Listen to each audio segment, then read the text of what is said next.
ఎల్ఎల్ఎమ్స్‌తో చక్కని images generate చేయడం ఎలా? అనే వీడియోల కోర్స్‌లో ఇది మూడవ భాగం. దీన్ని ఇల్లస్ట్రేషన్స్ అంటాం. సో, మనం ఇంతకు ముందు భాగాల్లో చూసినట్టుగా ఫోటోగ్రఫీ, కెమెరా, లెన్సులు చూసుకొని చివరికి ఆర్ట్ మీడియమ్స్ కూడా చూసుకున్నాక, ఇప్పుడు ఇల్లస్ట్రేషన్స్ గురించి మనం జాగ్రత్తగా మాట్లాడుకుందాం. అసలు ఇల్లస్ట్రేషన్ అంటే ఏంటి? ఒక్కోసారి మనం చెప్పాలనుకున్న దాన్ని విషయానికి ఒక మంచి రూపాన్ని తీసుకురావచ్చు. ఒక ఆర్ట్ స్టైల్‌లో. సో, ఇక్కడ ఓరిగామి అంటే పేపర్ మడతలతో కుంగ్ ఫూ పాండా నువ్వు అనేది ఒక ఇల్లస్ట్రేషన్. పేపర్ మడతలతోనే చేయాలి.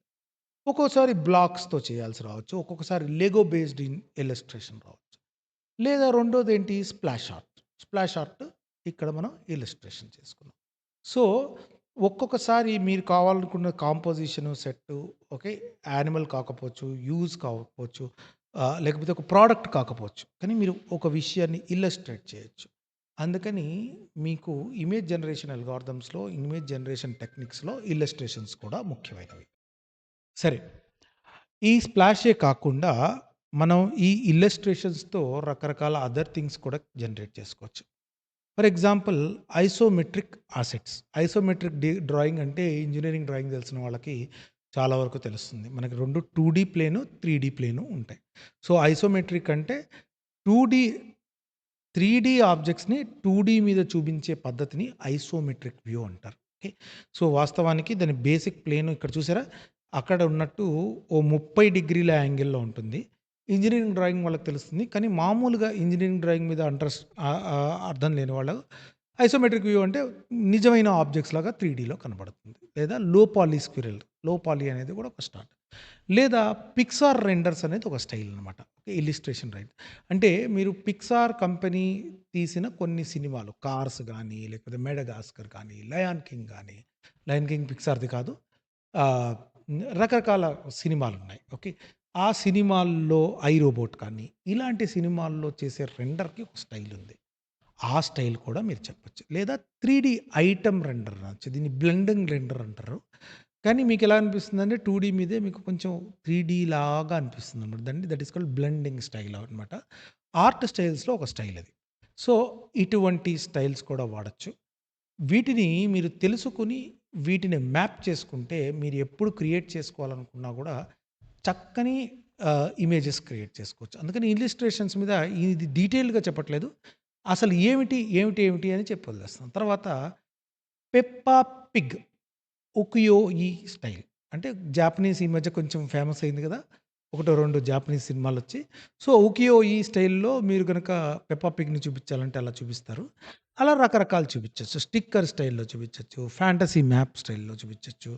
లేదా వెక్టార్ ఇల్లస్ట్రేషన్ చూపించొచ్చు. Vector illustration is basically using simple ఎస్‌విజీస్ మీరు అన్నిటిని రిప్రజెంట్ చేస్తే దాన్ని వెక్టార్ ఇల్లస్ట్రేషన్ అంటాం. So, it is a vector illustration అనమాట. సో, ఇల్లస్ట్రేషన్స్ అనేవి మీరు మోడిఫైయర్స్‌గా వాడితే, మీరు wide range of images generate చేసుకోవచ్చు. సో, మీకు బ్యాడ్జెస్‌కి కానీ, దానికి కూడా దాంతో పాటు అక్కడే కాదు, క్యారికేచర్స్ జనరేట్ చేయొచ్చు. లేదా పోస్టర్స్ జనరేట్ చేయొచ్చు. ఓకే. లేదా మూవీ పోస్టర్‌లు కూడా జనరేట్ చేయొచ్చు. మూవీ పోస్టర్‌లు జనరేట్ చేయాలంటే కాస్త ఇబ్బంది ఉంటుందండి. ఎందుకంటే, మనం వేరియేషనల్ ఆటో ఎన్కోడర్స్‌లో చూసాము. లేదా ఆహ్, గ్యాన్ నెట్వర్క్స్‌లో కూడా చూసాము. ఇమేజెస్ ఎప్పుడైతే ఇవి జనరేట్ చేస్తాయో నాయిజింగ్‌లోను, డీనాయిజింగ్ లోపల ఇది నాయిస్‌ని గాసియన్ నాయిస్ యాడ్ చేస్తాం. గాసియన్ నాయిస్‌ని మళ్ళీ డీనాయిస్ చేస్తాం. సో, ఎప్పుడైతే చేస్తామో అక్షరాలు కరెక్ట్‌గా రావు. అందుకని మూవీ పోస్టర్స్ లాంటివి మీరేమన్నా ప్రయత్నం చేస్తే బ్యాక్‌గ్రౌండ్‌లో స్పెల్లింగ్సు, అక్షరాలు సరిగ్గా వచ్చే ఛాన్సెస్ చాలా తక్కువగా ఉంటాయి. ఎందుకంటే దాని బేసిక్ రీజనే అది. అక్షరం యొక్క ఇమేజెస్‌ని అది కరెక్ట్‌గా ఫీచర్స్‌ని పిక్ చేసుకోలేదు. రకరకాల ఫాంట్స్‌లో అస్సలు పిక్ చేసుకోలేదు. అందుకని మూవీ పోస్టర్స్ లాంటివి చేయాలనుకుంటే మీరు బ్యాక్‌గ్రౌండ్స్ తీసుకోండి. టెక్స్ట్ మాత్రం మీరు ఎడిట్ చేసుకోండి. ఓకే. సో, అప్పుడు మీకు కరెక్ట్ స్పెల్లింగ్స్ వస్తాయి. టెక్స్ట్ విషయంలో బద్ధకించకండి. ఓకే.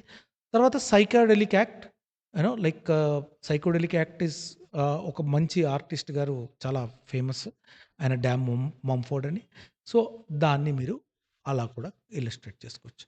సో, ఏతావాతా చెప్పొచ్చేదేంటంటే, ఇల్లస్ట్రేషన్స్‌ని గనక మీరు వాడితే, మీకు అవుట్‌పుట్స్ చాలా దగ్గరగా వస్తాయి.